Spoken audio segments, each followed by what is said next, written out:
വെള്ളിയാഴ്ച രാവിലുള്ള ദുആ അതിന് പ്രത്യേകതയുണ്ട്. വെള്ളിയാഴ്ച പകലുള്ള ദുആ അതിന് പ്രത്യേകതയുണ്ട്. വെള്ളിയാഴ്ചയിൽ ഒരു സമയം, ആ സമയത്ത് ചോദിച്ചാൽ എന്തായാലും ഉത്തരം കിട്ടുമെന്ന് മുഹമ്മദ് റസൂലുള്ളാഹി സല്ലല്ലാഹു അലൈഹി വസല്ലം പറഞ്ഞു. ചിലര് പറഞ്ഞു വെള്ളിയാഴ്ച സൂര്യൻ ഉദിക്കുമ്പോഴാണത്, വേറെ ചിലര് പറഞ്ഞു ഉച്ചയാകുമ്പോഴാണത്, ഉച്ച നീങ്ങുമ്പോഴാണ്, നട്ടുച്ച, ആ നട്ടുച്ചയിൽ സൂര്യൻ തെറ്റുമ്പോഴാണ്. വേറെ ചിലര് പറഞ്ഞു അത് ജുമഅയുടെ ബാങ്കോടനുബന്ധിച്ചാണ്. വേറെ ചിലര് പറഞ്ഞു ഖതീബ് മിമ്പറിൽ ഖുത്ബ തുടങ്ങിയാലാണ്. ഓർക്കണമില്ലല്ലോ, മനസ്സിൽ തരുന്നുണ്ട്.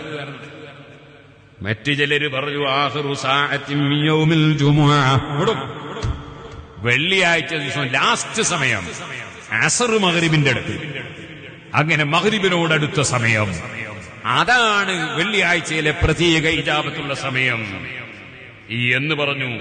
ചിലര് പറഞ്ഞു അസർ നിസ്കാരം ആയ ഉടനെ തന്നെ നിസ്കരിക്കലാണല്ലോ പുണ്യം, അതുകൊണ്ട് അപ്പോഴാണ് എന്ന് പറഞ്ഞവരുണ്ട്. ഏതായിരുന്നാലും ശരി, മഹാനായ ജഅഫർ സാദിഖ് റളിയല്ലാഹു അൻഹുവിന്റെ വാക്കുദ്ധരിച്ചുകൊണ്ട് പണ്ഡിതന്മാര് പറയാണ്, വെള്ളിയാഴ്ച ലാസ്റ്റ് സമയമെന്ന് പറഞ്ഞ വാക്ക് ഹാദൽ ഖൗലു വൽ ഖവിയ്യു ഫിൻ നഫ്സി, മനസ്സിലേറ്റവും കൂടുതൽ ശക്തമായി, കൂടുതൽ പ്രബലമായി തോന്നുന്ന ഒരു അഭിപ്രായമാണത്. ബീവി ആയിഷ റളിയല്ലാഹു അൻഹാ വെള്ളിയാഴ്ച അസറിന്റെ ശേഷം അവിടുന്ന് എപ്പോഴും ദുആ ചെയ്യാറുണ്ട്.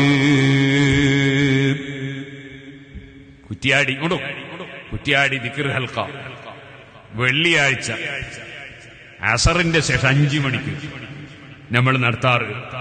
വലിയ ഉത്തരം കിട്ടുന്നൊരു സമയമാണത്, വെള്ളിയാഴ്ചയിലെ അവസാന സമയം.